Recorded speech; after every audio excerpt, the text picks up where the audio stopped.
భార్గవికి నేను కట్టమన్నట్టు తాయెత్తి కట్టావా లేదా? ముందు ఆ మ్యాటర్ చెప్పు. ఇప్పుడిప్పుడే గాయత్రి నన్ను మంచివాళ్ళ నమ్ముతుంది. పూర్తిగా నమ్మితేనే కదా గొంతు గోయగలం. ఏ అల్లుడైనా అత్తారింట్లో అవమానం జరిగితే అలిగి వెళ్ళిపోతాడు. కానీ మీరు నా కోసం. ఊరుకో గాయత్రి, నేనెవరి కోసం మారాను? నీకోసమే కదా. కాలుతున్నప్పుడే సమ్మెట దెబ్బ వెయ్యాలి, ముద్దొచ్చినప్పుడే చంకనెక్కాలి. మీరు వెళ్ళి మా చెల్లెల్ని పెళ్లి చేసుకోమని మీ తమ్ముడికి చెప్పండి. నీకు మీ వదిన చెల్లెలంటే ఇష్టం లేదు. ఒకవేళ ఇష్టం ఉన్నా పొరపాటును కూడా పెళ్లి చేసుకోవద్దు. నువ్వు ప్రియను ఎందుకు పెళ్లి చేసుకోకూడదు? ఇందులో ఏదో మర్మం ఉంది. ఖచ్చితంగా వదిన ఆరోగ్యం పాడవడానికి దీనికి ఏదో సంబంధం ఉండే ఉంటుంది.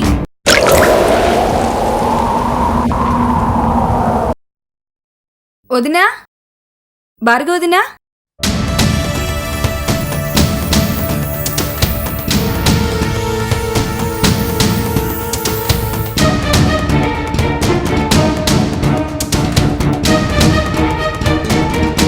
ఎవరు నువ్వు? ఎవరు కావాలి?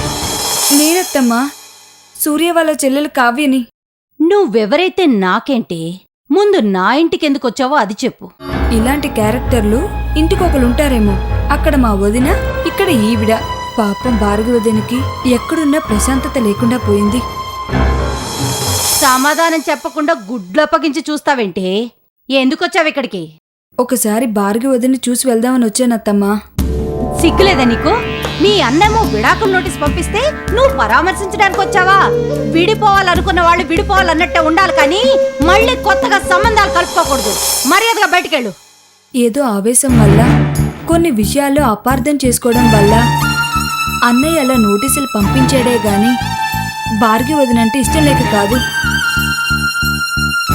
ఉన్న అపార్థాలు తొలగించి వాళ్ళని మళ్ళీ ఒకటి చేయలే గాని మనం అన్నయ్యలా ఆవేశపడితే ఎలా అత్తమ్మా? ఆ విడాకులేవో త్వరగా వచ్చేస్తే నా కూతుర్ని సూర్యకిచ్చి పెళ్లి చేద్దాం అనుకుంటే ఇదేంటి రాయబారాలకొచ్చింది? ఇప్పటి వరకు మా ఆయనే అనుకున్నాను, ఇప్పుడు ఇది కూడా తయారైందా?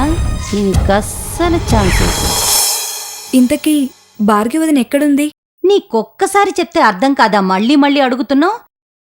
ఈ ఇంట్లో ఎవ్వరినీ కలవాల్సిన అవసరం లేదు. నోరు మూసుకుని బయటికెళ్ళవే, లేకపోతే కుంటిదానమని కూడా కనికరించను. బయటికి గెంటేస్తాను. వెళ్ళా. ఎవరు పిన్ని? నేను సూర్య చెల్లెలు కావ్యని. భార్గవ వదిన్ని ఒకసారి చూసి వెళ్దామని వచ్చాను. వదినా? ఎవరే నీకు వదినా? ఇంకొకసారి వరసలు పెట్టి పిలిచావంటే ఉన్న ఒక్క కాలు కూడా విరగొడతాను. ఏనాడు మీ అన్న భార్గవికి విడాకులు ఇచ్చాడో ఆ రోజే మీకు మాకు ఉన్న సంబంధాలు తెగిపోయాయి. ఇంకా ఏ మొహం పెట్టుకుని వరసలు కలుపుకోవడానికి వచ్చావే? ఊరుకో పిన్ని. వాళ్ళన్నయ్య చేసిన దానికి తనేం చేస్తుంది? తనకి భార్గవ్ అంటే బాగా ఇష్టం ఉందేమో. ఒకసారి చూసొస్తానంటుంది కదా. చూడ్ని, నువ్వు లోపలికి రా కావ్య.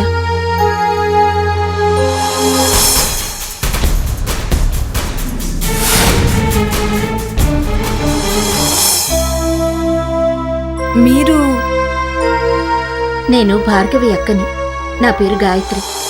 మనం ఒకసారి కలిసాం, గుర్తుందా?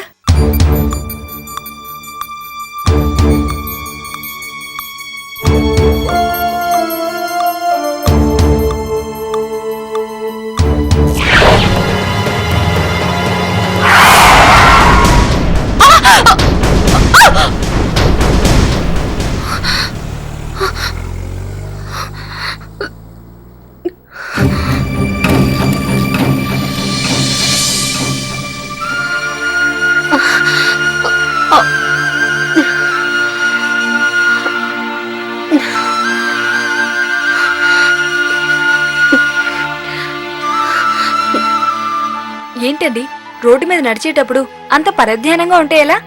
అయినా ఫుట్పాత్ మీద నడవచ్చు కదా. చూసారా ఎంత ప్రమాదం తప్పిందో తెలుసా? అవును, ఆ రోజు యాక్సిడెంట్ నుంచి నన్ను కాపాడావు కదూ. చూసావా, ఎవరు ఎక్కడ ఎప్పుడు తారసపడతారో చెప్పలేం. ఆ రోజు మళ్ళీ కలుద్దాం అనుకున్నాం. ఈరోజు ఈ సందర్భంలో కలిసాం. అవును, నువ్వేంటిలా వచ్చావు? మీ అన్నయ్య పంపించాడా?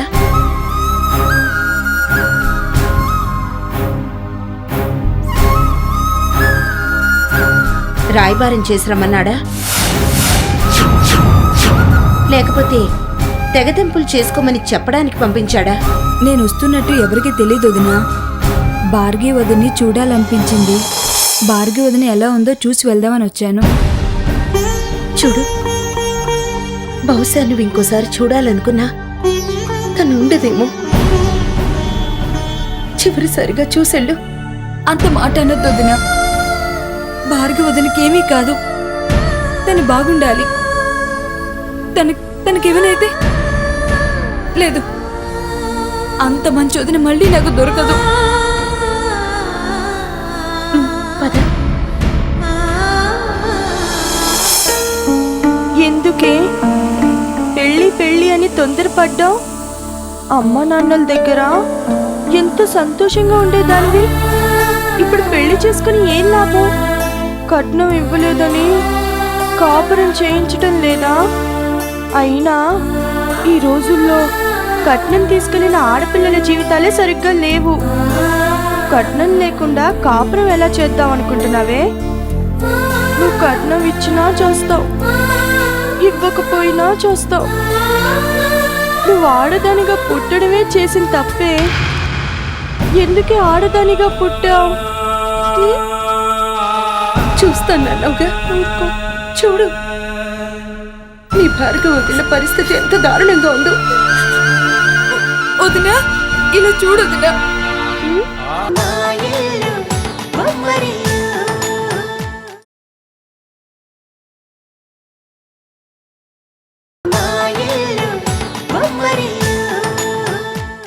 వదినా, ఇలా చూడు వదినా.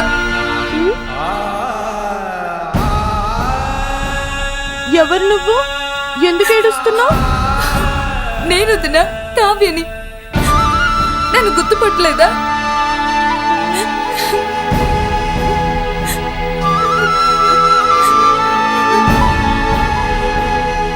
ఎందుకు ఏడుస్తున్నావు?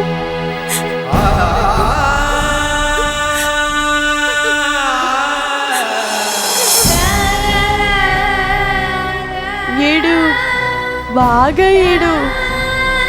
నువ్వు కూడా కట్నం ఇవ్వలేదు కదూ? కట్నం తీసుకెళ్ళిన ఆడపిల్లల పరిస్థితి ఇంతే. ఏడు, బాగా ఏడు. ఏడు, బాగా ఏడు. అయ్యో వదినా, నీకేమైంది? ఎందుకు ఇలా మాట్లాడుతున్నావు? వదినా, ఊరుకో కావ్య, ఊరుకో.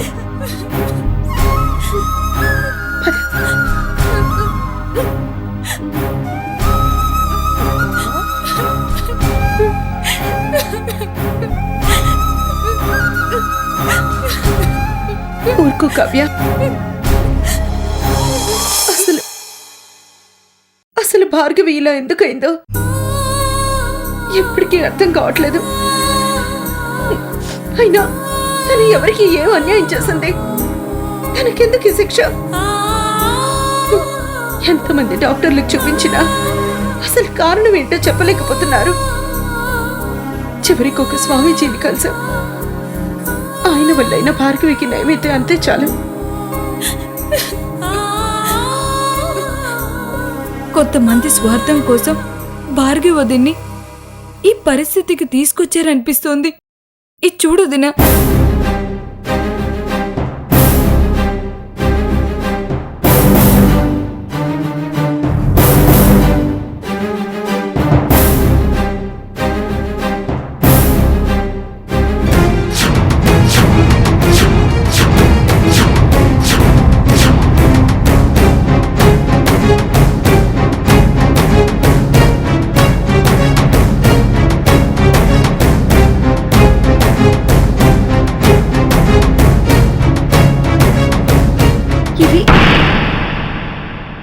ఇవి నీకెక్కడ దొరికాయి?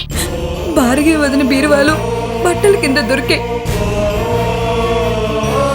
ఇలాంటివన్నీ చేతపడి చేసినప్పుడే ఉపయోగిస్తారు.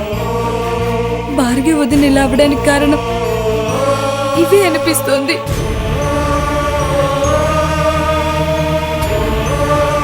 ఇప్పుడు ఏం చేద్దాం వదినా?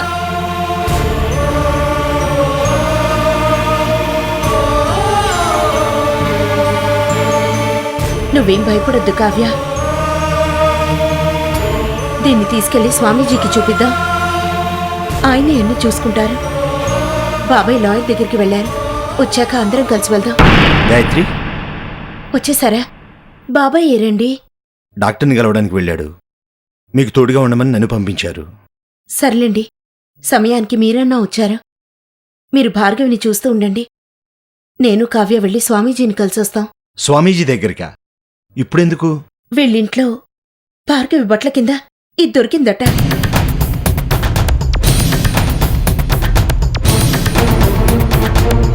మాకెందుకో భార్గవి పరిస్థితికి రావడానికి ఇదే కారణం అనిపిస్తోంది. ఒకసారి వెళ్ళి స్వామీజీని కలిసొస్తాం. పద కావ్య.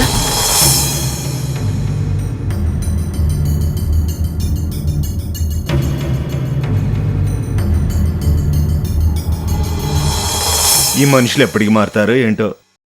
అక్కడెక్కడో బట్టల కింద ఒక చిన్న మూట పెడితే ఇక్కడ భార్గవికి ఇలా అయిపోయిందట. అయినా ఈ రోజులో ఇంకా మంత్రాలేంటి? మంత్రాలంటే గుర్తుకొచ్చింది, చిన్న తాయెత్తు కట్టమని ఇచ్చింది కదా, కట్టేస్తే ఓ పని అయిపోతుంది. ఇదే మంచి టైం, ఇప్పుడే కట్టేయాలి.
ఏంటి ఇంకో తాయెత్తుందేంటి? అది తీసి ఇది కట్టేస్తే పోలా?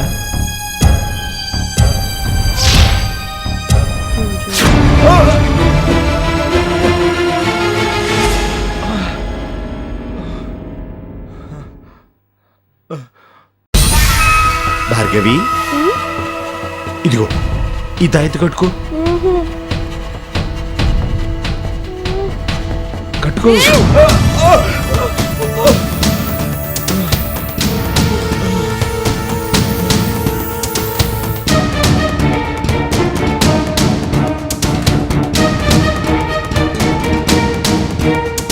భార్గవి,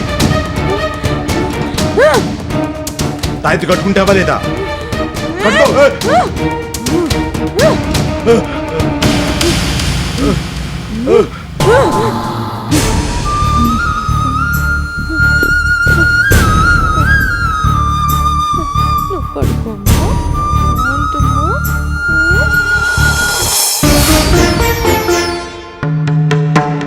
ఇవి భార్గవి బట్ల కింద దొరికాయి స్వామి. ఎవరన్నా చేతబడి లాంటిదేమన్నా చేసుంటారేమోనన్న భయంతో మీ దగ్గరికి తీసుకొచ్చాను.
విశ్వంలో దైవశక్తులతో పాటు క్షుద్రశక్తులు రాజ్యమేలుతూ ఉంటాయి.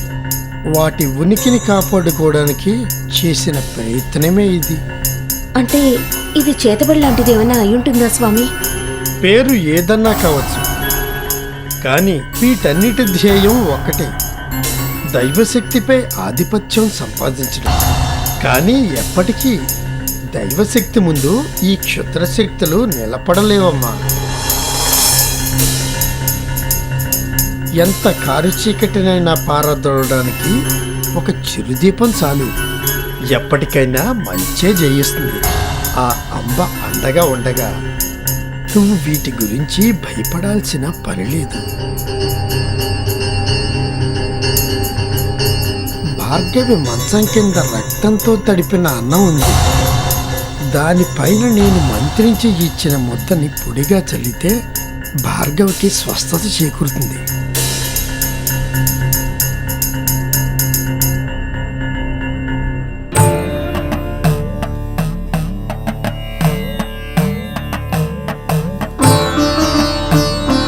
ఇదిగో అమ్మా, నేను చెప్పినట్లు చేయమ్మా. అంబ అంతా మంచే చేస్తుంది. అలాగే స్వామి.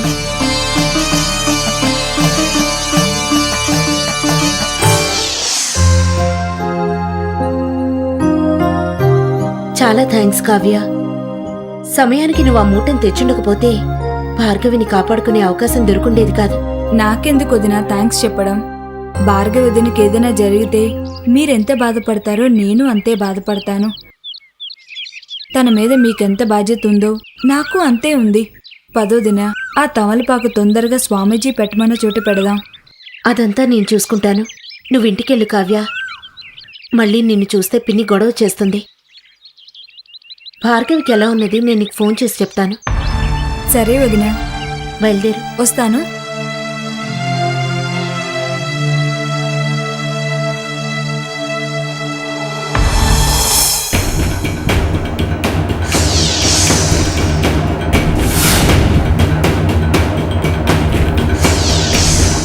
ಬೇತಾಳ ಭೂತಾಳ ಕಾಪಾಲ ಆವಾಹ ಆವಾಹ ఆవాహ.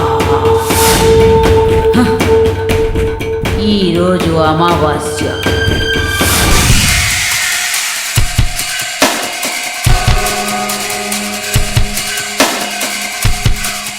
ఈ అంకుర మందుకోవే.